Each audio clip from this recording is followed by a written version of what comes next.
Paul Antres, Professor of Economics at Harvard. Thank you for joining me in this interview today at Al Ula. So, are we witnessing a change in the global economies? Is it a new world order, as some people are calling it, with all the de-dollarization that's happening, all the new rush to gold by central banks, as if the trust in the US dollar is declining? It is certainly a different world. I mean, we have been living in a different world in the last 5 to 7 years, but there is a sense that the last few months have been seen an acceleration of that. We've seen that in a variety of ways, even on the trade side. Despite the tensions between the U.S. and China over the years, there hadn't been a lot of reallocation of trade flows, but in the last few months, we've seen a very dramatic shift, a breakup in this relationship between U.S. and China. That's obviously having ramifications in many other areas. We might be seeing increased de-dollarization in recent months, in coming months. So it's definitely a different era. I think we can debate this specific change or not, but also the role of geopolitics in shaping global interactions is very notable. Moving away from a rule-based system to much more bilateral engagements and deals. This is something we had not seen in a long time, and it's certainly changing a lot how we view certain things. So, as an economist, can you say that some economies have proved to be more resilient than the US economy, and specifically China? We are seeing that they are planning more long-term, the way they are de-dollarizing, the way they are buying more gold, the way they have long-term plans when it comes to trade, although they have had weaker growth rates recently, but they have proven to be resilient. Can you see that, or at least this is what many reports say? I don't know if I can necessarily rank is this economy more resilient than the other one, but we've certainly seen many economies, China included, but other economies that have come to the realization, as we just said, that we live in a different world now. For whatever reason, things are changing, and things that we thought were stable are no longer stable. And that is obviously leading economies to pivot away from some of the things they were used to doing, and making sure A, that they are able to, in the short run, deal with a new situation, and B, that they're planting the seeds to be able to cope with scenarios that maybe haven't materialized yet, but that may materialize and that are perceived to possibly materialize with a higher probability. Is it a multipolar world? Not yet. We might be going there. Right now, everything is in flux, right? But it's certainly the case that relative to 30 years ago, the distribution of world power is very different. And the reason for that is that there are some economies that are both large, thinking about China most notably, both large, but they're also geopolitically very powerful, in part because of their sheer size, but in part because of their agenda, okay? And that has certainly created a challenge to the hegemon at that point of view. And we are moving in a world in which there's more countries that want to have a voice, more countries that want to shape things. At the same time, that's been... Is this what Mark Carney said in Davos? Is that right?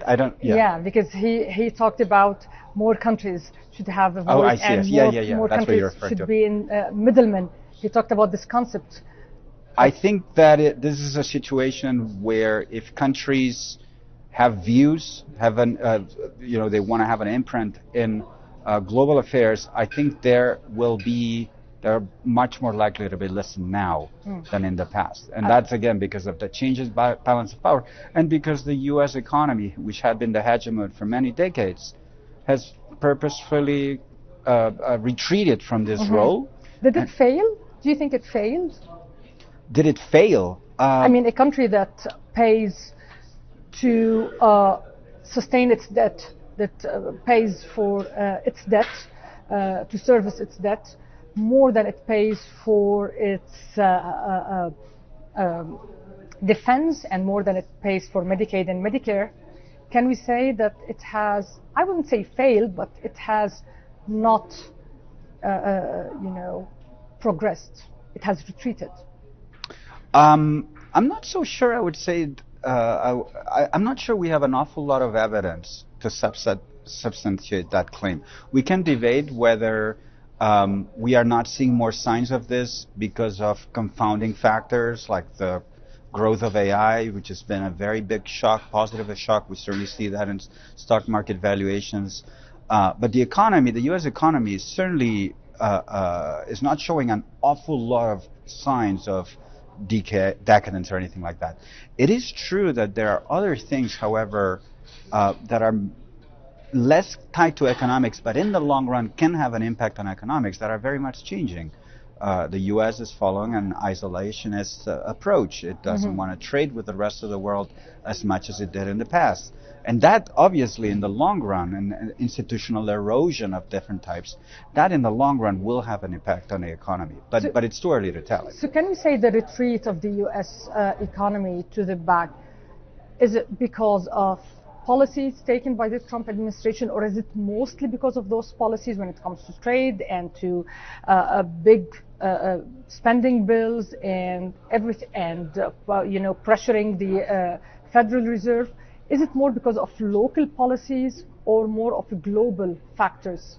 I think a lot of it is local. A lot of it is local, but it's not an accident. Okay, so it's has very the Trump tempting. administration failed the U.S. economy? I'm not sure I would say that, because it was elected and it did what it was asked to do. Or put it differently, it announced a set of policies, it was elected, and they went through with them. So there is a demand for these policies. Now we can debate whether the fact that there is a demand for these policies is something that we could call a failure, or that we could say it's disappointing. I would be more on the side of disappointment than necessarily failure. But there are some reasons that for which a non-trivial share of the U.S. population felt discontent with the process of globalization in the last 20 years and decided to vote for an individual that was arguing for a retrenchment.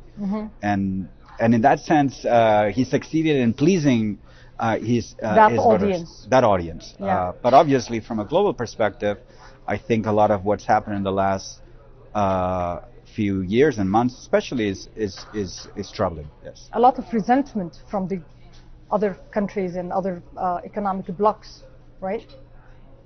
Yeah, I think it's this way. The Greenland issue was the latest. You can call it resentment. I think there's a combination of puzzlement. It's bewilderment, huh?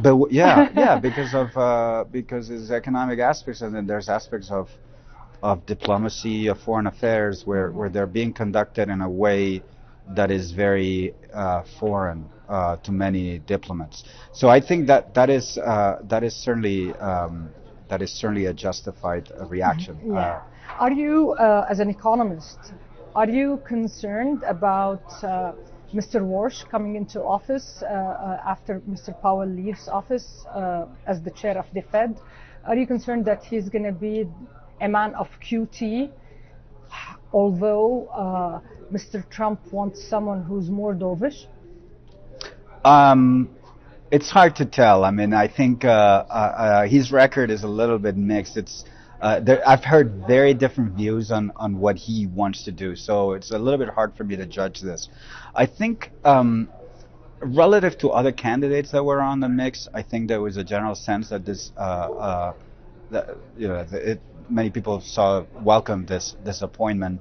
I also sort of want to emphasize that we've gone through a few last chairs that were very powerful, whose voice carried a lot votes of other members. But at the FOMC, the chair can only do what he can do. And and this is what it seems Mr. Trump fails to know every time. He thinks it's just Powell's decision, although it's the votes of everyone on the committee. Certainly, he projects the view projects that view. I tend to think that President Trump is not naive and understands this, and understands that the new governor we'll only have one vote. Will only have one vote. But it's sort of there's rotation and things like that, and it's not just one vote. I mean, there's other people there that might be receptive to that view. But yeah, I mean, for everybody else, I guess I wouldn't necessarily expect a very drastic change in U.S. monetary policy anytime soon, precisely for the reasons that we're talking about. Last question, won't keep you long. Dr. Paul, do you think we are approaching an era where gold will become again, I don't want to call it a currency, but will become again the main store of value? That's a tough question for me because I'm not an expert on gold matters. Yeah, but with all what central banks are rushing to buy, I would be. I don't think so. I mean, it's going to be, if we do transition from a financial system where dollar is a very dominant currency to another world in which maybe another currency or a couple of currencies are dominant, that transition will not be a smooth one, will be a confusing one. Maybe in the interim, gold might play a role that we haven't seen it play in many decades. But I think in the long run, I'm a little bit skeptical that we would retrench to that prior era. I think there's a lot that has been gained from the experience of recent decades. But again, the transition can be tricky. So maybe we'll see something in the short run.